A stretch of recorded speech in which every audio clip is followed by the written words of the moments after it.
Hello प्यारे बच्चों, कैसे हैं आप सभी। उम्मीद करता हूँ आप सभी बहुत ही अच्छे होंगे और अपने एग्ज़ाम की तैयारियां बहुत ही बढ़िया से कर रहे होंगे बेटे। तो आज की इस वन शॉट सीरीज़ में हम कंप्लीट करने वाले हैं क्लास 9th का chapter 5 which is introduction to Euclid geometry. बहुत ही छोटा सा चैप्टर है, बहुत ही कम टाइम लेने वाले हैं और हर एक कंसेप्ट इस चैप्टर का हम पढ़ने वाले हैं। साथ में कुछ क्वेश्चंस भी हमने लिए हैं, एमसीक्यूज़ भी लिए हैं। ठीक है, देन इसके बाद हम इसके इंपॉर्टेंट एमसीक्यूज़ एंड क्वेश्चंस का वीडियो तो आपके लिए लेकर ही आएंगे। फिलहाल हम कंप्लीट करने वाले हैं सभी कंसेप्ट्स और कुछ इंपॉर्टेंट क्वेश्चंस इस चैप्टर के। तो चलिए बेटे स्टार्ट करते हैं इंट्रोडक्शन टू यूक्लिड्स ज्योमेट्री। देखिए बेटे, इस चैप्टर में जनरली हमें 7 एक्सियम्स और 5 पोस्टुलेट्स पढ़ने हैं जो यूक्लिड ने हमें दिए हैं। ठीक है, तो इस 7 एक्सियम्स एंड 5 पोस्टुलेट को अप्लाई करना भी बहुत अच्छे से सीखेंगे। चलिए थोड़ी पहले इंट्रोडक्शन वाली बातें जान लेते हैं, छोटी छोटी बातें जो इस चैप्टर से रिलेटेड हैं, क्योंकि ये चैप्टर लगभग थ्योरेटिकल है। ठीक है, बहुत ज़्यादा इसमें आपको क्वेश्चंस वैसे नहीं आने वाले कि आपको कैलकुलेशन करनी पड़े। ठीक है बेटे, तो इंट्रोडक्शन में यहाँ पर क्या लिखा हुआ है, Euclidean geometry which is taught today is named after Euclid. Euclid एक मैथमेटिशियन थे बेटे, जिनके नाम पर ही इस चैप्टर का नाम रखा गया है यूक्लिड्स ज्योमेट्री। इन्हें फादर ऑफ ज्योमेट्री भी कहा जाता है। इस चैप्टर के अलावा या ज्योमेट्री के अलावा और भी ब्रांचेस है मैथमेटिक्स की जहाँ पर इन्होंने अपना कॉन्ट्रीब्यूशन दिया है, जैसे नंबर थ्योरी या फिर एस्ट्रोनॉमी भी इनमें क्या है, इंक्लूडेड है। ठीक है, अब इस चैप्टर में जो हम पर्टिकुलरली पढ़ने वाले हैं वो क्या टॉपिक्स हैं बेटे, एक तो आपको एक्सियम्स पढ़ने हैं और दूसरे पोस्टुलेट। एक्सियम या पोस्टुलेट होते क्या हैं, पहले मैं आपको ये बता दूं।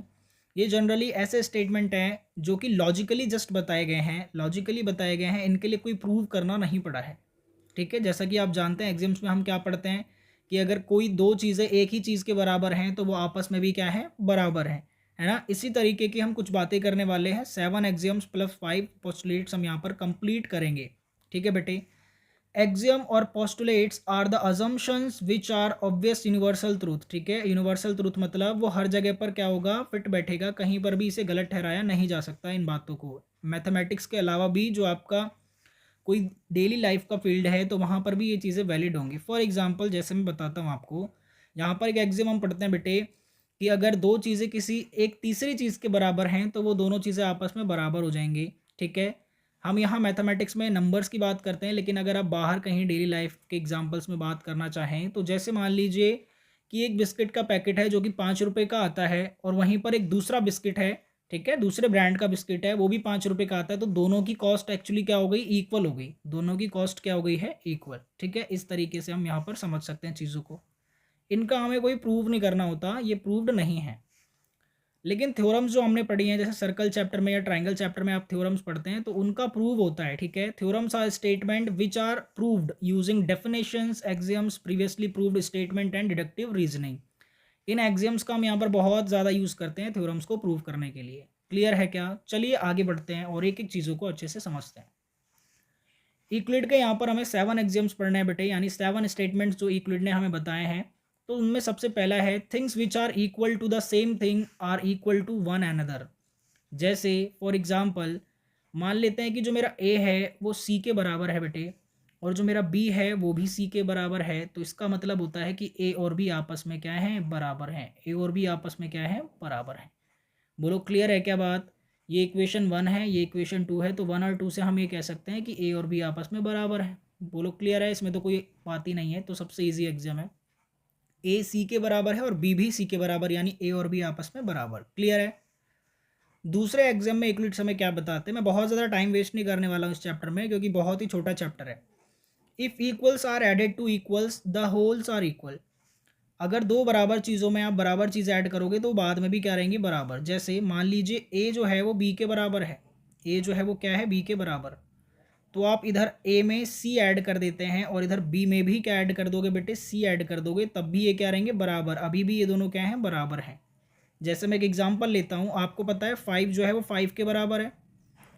अब दो बराबर चीज़ों में बराबर ऐड करना है। If equals are added to equals, दो बराबर चीज़ें हैं 5 और 5, अब इनमें मैं दो बराबर चीज़ें ऐड कर रहा हूँ। जैसे मैं इधर 5 में 2 ऐड कर देता हूँ और इस वाले 5 में भी 2 ऐड कर देता हूँ, है ना, बराबर ऐड करा दोनों तरफ, तो 5 और 2 7 हो गए, और इधर भी 5 और 2 7। इक्वल में जब इक्वल ऐड करा तब भी क्या रह गया, ये इक्वल रह गया, यानी the wholes are equal. Clear है क्या?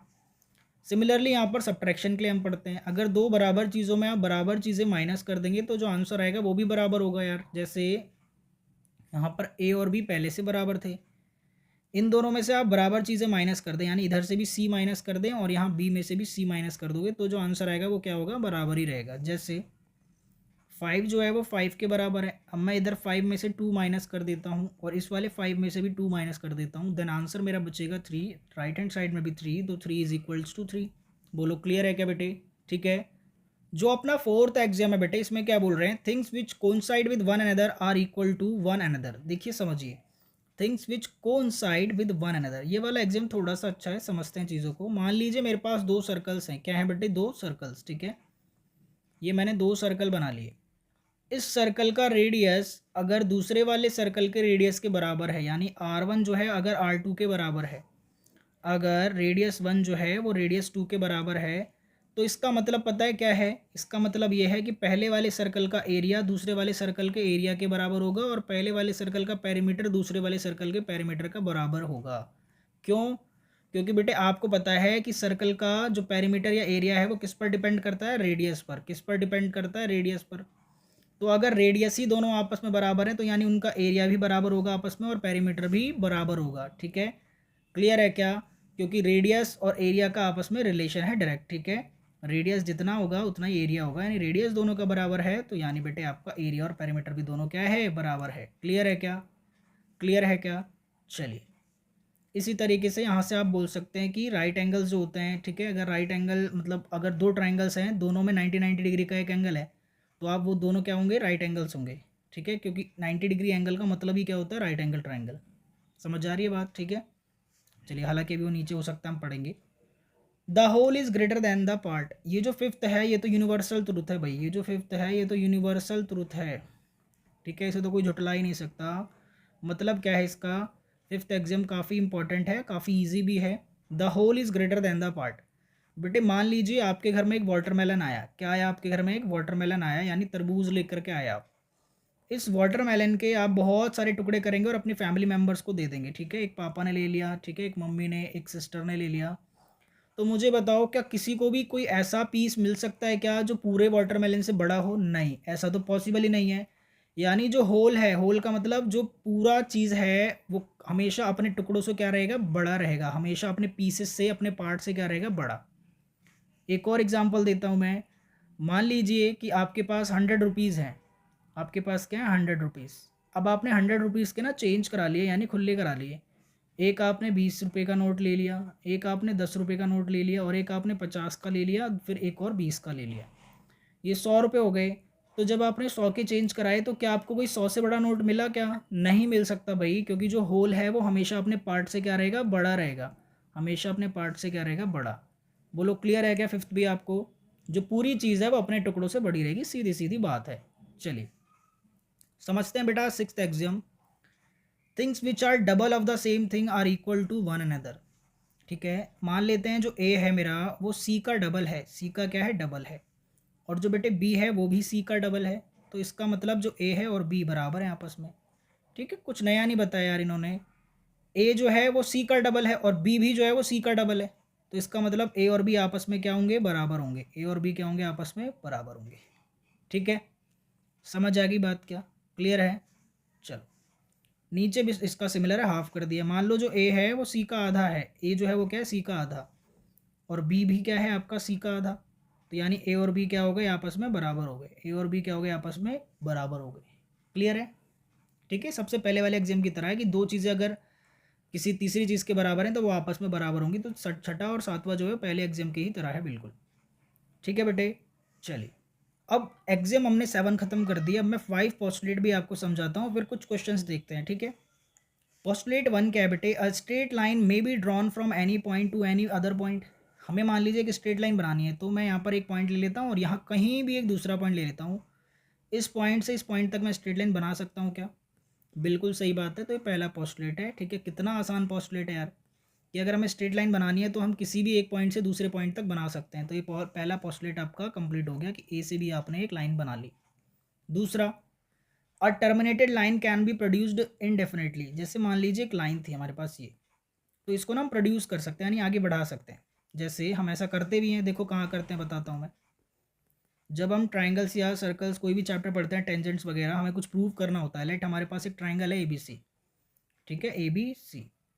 तो आपको पता है कि हम बीपीटी थ्योरम भी प्रूव करते हैं, तो इस वाली साइड को प्रोड्यूस करते हैं, इस वाली साइड को हम बढ़ाते हैं ऐसे, है ना, इस तरीके से बढ़ा लेते हैं, प्रोड्यूस कर लेते हैं, ठीक है। ऐसे बढ़ा सकते हैं, किसी भी साइड को प्रोड्यूस किया जा सकता है, किसी भी साइड को यानी लाइन को। क्लियर है क्या? चलिए, ये सारी चीज़ें हमें आगे काम आती हैं, छोटी छोटी बातें तो हैं पर काफ़ी इंपॉर्टेंट भी हैं, ठीक है बेटे। जैसे मैंने बताया कि ट्राइंगल है तो आप ट्राइंगल की किसी भी साइड को प्रोड्यूस कर सकते हैं, ठीक है। एक्सटीरियर एंगल जब हम पढ़ते थे तब भी 8th क्लास में भी प्रोड्यूस कर देते थे इसे, ठीक है, बढ़ा देते थे ताकि बाहर वाला एंगल हम देख सकें। क्लियर है? पोस्टुलेट 3 में क्या बोल रहे हैं? Circle can be drawn with any centre any radius. यार बिल्कुल सही बात है। मान लीजिए मैंने सेंटर ले लिया, अब इस सेंटर से मैं एक रेडियस लेता हूँ, ये ले लिया रेडियस, और एक सर्कल बनाने जा रहा हूँ, ये बन गया, ये क्या बन गया? सर्कल, ठीक है। इसका रेडियस ये रहा, रेडियस ये रहा, रेडियस ये रहा, ठीक है। कोई भी आप रेडियस लेकर के या कोई भी सेंटर लेकर के एक सर्कल ड्रॉ कर सकते हैं, तो बेसिक सी बात है। आगे देखिए, थोड़ा 5th पोस्टुलेट अच्छा है, बाकी तो 4th भी ऐसा ही है। All right angle are equal and equal to one another, ठीक है। सारे जो राइट एंगल्स होते हैं वो एक दूसरे के क्या होते हैं? बराबर लिख दिया, वैसे इन्हें सिमिलर लिखना चाहिए था। क्या लिखना चाहिए था? सिमिलर। चलो मैं बता देता हूँ, है ना। इक्वल एग्जैक्टली वर्ड नहीं है, सिमिलर होना चाहिए, शायद मैंने गलत लिख दिया है। देखो ज़रा, राइट एंगल बनाए मैंने दो, ठीक है, मैंने दो क्या बनाए? राइट एंगल, ठीक। अब यहाँ पर भी 90 डिग्री का एंगल है और यहाँ पर भी आपका क्या है? अच्छा, राइट एंगल्स लिखा है, अभी तो बिल्कुल सही है, ठीक है ठीक है। ट्राइंगल मैंने समझा, राइट एंगल्स लिखा है ओनली। जितने भी राइट एंगल्स होते हैं, यानी देखो ये राइट एंगल है तो 90 डिग्री, ये भी कितना है? 90 डिग्री। अब मान लो मैं ऐसे ही बना देता हूँ कहीं पर भी, लाइक ये ट्राइंगल मैंने बेफजूल में बना दिया, एंगल की बात कर रहे हैं, तो कहीं पर भी आप बनाओ, ठीक है, ऐसे बना लो, तो राइट एंगल तो 90 डिग्री का ही होगा ना भाई, हमेशा क्या होगा? राइट एंगल बराबर ही होगा। चलो ठीक है। पोस्टुलेट 5 जो है ये कहता है कि मान लीजिए दो स्ट्रेट लाइंस हैं, ठीक है, दो स्ट्रेट लाइन से नॉन पैरेलल है। नॉन पैरेलल मतलब कहीं ना कहीं मिलने वाली है वो, है ना, हमें पता नहीं है कहाँ मिलेंगी। इस तरीके से दो लाइन है, एक लाइन ए बी है और एक लाइन आपकी क्या नीचे सी डी। अब ये दो लाइन को हम तीसरी लाइन से कट कर देंगे, ट्रांसवर्सल लाइन से। तीसरी लाइन से हमने काट दिया। अब हम क्या देखेंगे कि इस साइड में कुछ एंगल्स बन रहे हैं दो और इस साइड में भी कुछ एंगल्स बन रहे हैं दो। तो बेटे यहाँ पर दोनों साइड में से आपको समझ आ रहा होगा, आपको दिखाई भी दे रहा होगा कि इस साइड में लाइन मिलने वाली है आगे जाके, है ना। इस साइड में जो लाइन है आगे जाके क्या होगी? मिल जाएगी। लेकिन कैसे मिल जाएगी, आप कैसे बता सकते हैं? तो मैं बता दूं कि जैसे यहाँ पर एक एंगल बना, मान लेते हैं एंगल 1 और इस एंगल को 2 मान लेते हैं, इस एंगल को 3 और इस एंगल को 4, ठीक है। ट्रांसवर्सल की जिस साइड में को इंटीरियर एंगल्स जो होंगे, को इंटीरियर एंगल्स तो नहीं कहेंगे क्योंकि पैरेलल लाइंस नहीं है, यहाँ पर ये जो एंगल 1 और 2 है, ये जो एंगल आपका 1 और 2 दिखाई दे रहा है, एंगल 1 और 2 को जोड़ने पर, एंगल 1 और 2 को जोड़ने पर 180 से कम आएगा। 180 से क्या आएगा बेटे? कम आएगा।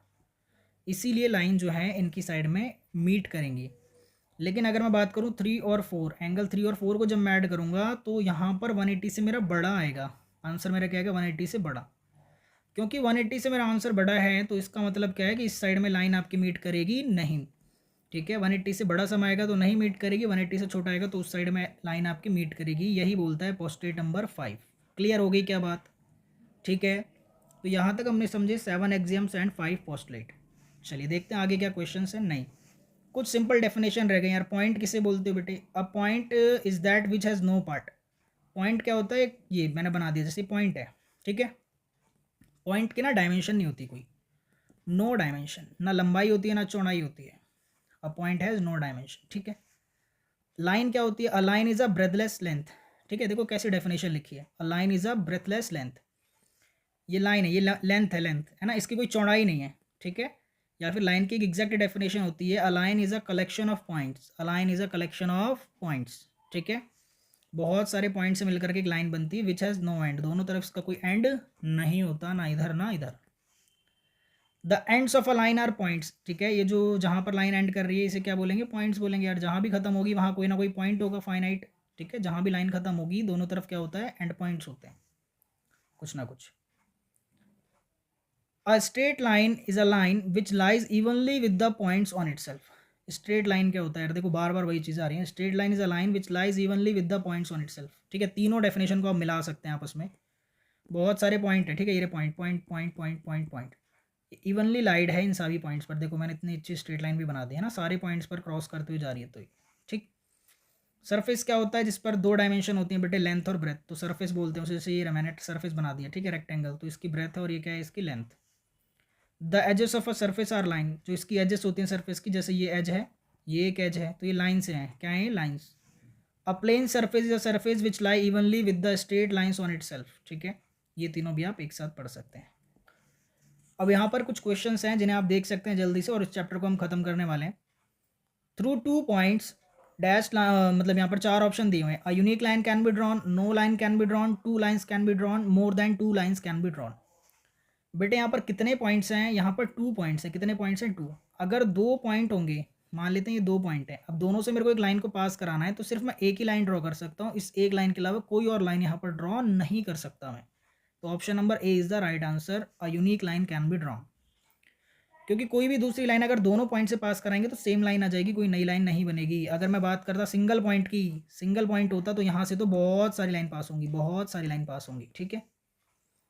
Euclid arranged all known work in the field of mathematics in his treatise called, ठीक है। ये देखो यहाँ पर ये जो वर्ड लिखा है बेटा, इसका मतलब होता है ना कोई आपकी डायरी टाइप या बुक, ठीक है। तो जो यूक्लिड थे उन्होंने अपनी किताबों में जो भी उनके काम थे सारे, ठीक है, जो भी उन्होंने थीसिस दी या जो भी उन्होंने चीज़ों को ऑब्जर्व किया, ठीक है, उन्हें अपनी बुक के अंदर लिखते थे, और उन चीज़ों को क्या कहते थे, एलिमेंट्स कहते थे। इसको बहुत अच्छे से देख लेना, समझ लेना, एलिमेंट्स कहते थे वो, ठीक है। ये जो ट्रीटाइज लिखा हुआ है, या कुछ और प्रोनाउंशिएट करते हो भाई, मुझे एग्जैक्टली पता नहीं है, ठीक है। ये जो ट्रीटाइज लिखा हुआ है इसका मतलब होता है बुक, ठीक है। अपनी बुक में जो चीज़ें लिखते थे उन्हें क्या कहते थे, वो elements. Things which are double of the same thing are equal, अभी पढ़ा है एग्जाम में। A mathematical statement whose truth has been logically established, सिर्फ लॉजिकली एस्टैब्लिश्ड है तो वो एक्सियम होता है। क्या होता है, एक्सियम, ठीक है, axiom. 2 lines having a common point, intersecting lines. 2 lines हैं जिनके बीच में कॉमन पॉइंट है सिर्फ एक, तो ये इंटरसेक्टिंग पॉइंट है। अगर बहुत सारे कॉमन पॉइंट हैं, जैसे ये एक के ऊपर एक लाइन आ गई, तो इसे बोलेंगे कोइंसिडेंट लाइंस। कैसी लाइन बोलोगे, कोइंसिडेंट। ये आपकी क्या है, इंटरसेक्टिंग, क्योंकि एक ही कॉमन पॉइंट है। जब एक भी कॉमन पॉइंट नहीं होगा तो पैरेलल लाइंस, ठीक है। और एक और लाइन होती है परपेंडिकुलर, ये जब 2 लाइंस के बीच में 90 डिग्री का एंगल बनेगा। इंटरसेक्शन कहाँ पर हो रहा है, 90 डिग्री पर, ठीक है। प्रूफ किसके लिए रिक्वायर्ड होता है, थ्योरम के लिए। The number of line segment determine by 3 collinear point, 3 collinear point है लाइन से, ठीक है। तो कितनी लाइन पास करा सकते हो इसके ऊपर से, सिर्फ एक, only one. A point has 0 dimension या फिर नो डायमेंशन, कोई डायमेंशन नहीं होती पॉइंट की, अभी बताया। देयर आर डैश पोस्टुलेट्स, कितने पोस्टुलेट हैं, यूक्लिड के 5 पोस्टुलेट हैं। Write the number of dimension that a surface contain, 2 dimension होती हैं सरफेस की, लेंथ और ब्रेथ, लेंथ और breadth. In the given figure, देखो फिगर ड्रॉ कर देता हूँ मैं पहले आपके लिए, ठीक है। लाइन है, इसमें एक पॉइंट ए है, एक पॉइंट यहाँ पर आपका सी है, फिर यहाँ पर बी दिया हुआ है, और देन यहाँ डी दिया हुआ है, ठीक है। फिगर यहाँ पर बना नहीं पाया मैं। गिवन क्या है आपको, गिवन यह है कि जो ए बी है वो किसके बराबर दिया हुआ है आपको, सी डी के। बेटे जो ए बी है वो सी डी के बराबर है, मैं मार्क कर दे रहा हूँ। ए बी जो है वो किसके बराबर है, यहाँ पर सी डी के बराबर, ठीक। तो अगर ए बी सी डी के बराबर है तो दोनों साइड में से अगर मैं सी बी माइनस कर देता हूँ, ए बी में से भी मैं क्या माइनस कर रहा हूँ, सी बी। सी बी कौन सी लेंथ है, ये वाली, देखो मैं ड्रॉ कर रहा हूँ लाइन के ऊपर। और सी डी में से भी मैं क्या माइनस कर रहा हूँ, सी बी माइनस कर रहा हूँ भाई, माइनस कर रहा हूँ सी बी। ए बी में से अगर सी बी चला गया तो क्या बचा, क्या बचा, ए बी में से अगर सी बी चला गया तो क्या बचा, सिर्फ ए सी। क्या बचा, सिर्फ ए सी। तो यहाँ बच गया ए सी। और इस पूरे सी डी में से, ठीक है, ध्यान से देखना ज़रा प्लीज़, समझिए, ये सी डी है आपका, ठीक है। इस पूरे सी डी में से क्या जाना है भाई, आपका सी बी, ये चीज़। देखो ध्यान से, फिर से मैं ड्रॉ कर रहा हूँ। सी डी में से सी बी चला गया तो क्या बचा, सिर्फ ये वाला पोर्शन बचा ना, बी डी। क्या बचा, सिर्फ बी डी। क्लियर है। तो यहाँ पर आप लिख देंगे बी डी। यानी अगर ए बी जो है वो सी डी के बराबर है तो इसका मतलब ए सी और बी डी भी बराबर है। मैं दोनों साइड से क्या घटा दूंगा, सी बी सी बी। तो यानी आंसर होगा इक्वल, ठीक है, yes. How many lines can pass through single point, infinitely many. Single point अगर एक ही पॉइंट हो तो कितनी लाइन पास हो सकती है, बहुत सारी, मैनी। 5वां पोस्टुलेट लिखना है यूक्लिड का, पीछे मैंने समझा दिया है, ठीक है, आप लिख सकते हैं वहाँ से देख करके। 5वां पोस्टुलेट क्या कहता है कि अगर 2 नॉन पैरेलल लाइंस हैं तो मिलेंगी किस तरफ में, जिस तरफ ये जो 2 एंगल्स हैं 180 से कम बनेंगे। जिस तरफ ज़्यादा बनेंगे 180 से, तो उस तरफ मिलने वाली नहीं है, इस तरफ मिलेंगी, ठीक है। लास्ट वाला देखिए ज़रा क्वेश्चन क्या कहता है, लास्ट वाला। चलिए, अगर a प्लस बी किसके बराबर है बेटे, 6 के बराबर है, और A B C equal to 6 plus C है, विच अच्छा ठीक है, which axiom equally does the statement illustrate. Axiom जो है इसमें 2 लग रहा है, सेकंड एक्सियम। क्यों, 2 बराबर चीज़ों में बराबर चीज़ें ऐड कर दी, देखो सी और सी दोनों साइड ऐड कर दिया, 2 बराबर चीज़ों में बराबर चीज़ें ऐड कर दी, तो ये आपका जो एग्जाम नंबर 2 है यहाँ पर अप्लाई हो रहा है। क्लियर है क्या। तो ये कुछ हमने छोटे छोटे क्वेश्चंस करे हैं, और छोटे ही क्वेश्चन इस चैप्टर से आते हैं। इसका एक बहुत ही इंपॉर्टेंट क्वेश्चन है जो मैं आपको यहाँ पर लिख रहा हूँ, आप कमेंट में इसका आंसर कर सकते हैं या फिर आप प्रूव कर सकते हैं खुद ही। नेक्स्ट वीडियो में हम इसके इंपॉर्टेंट क्वेश्चंस लाएंगे तब डिस्कस कर सकते हैं, ठीक है। देखिए बेटा क्वेश्चन ये होता है कि prove that a line can have only one mid point. Prove that a line can have only one mid point, only one mid point, ठीक है। क्लियर है?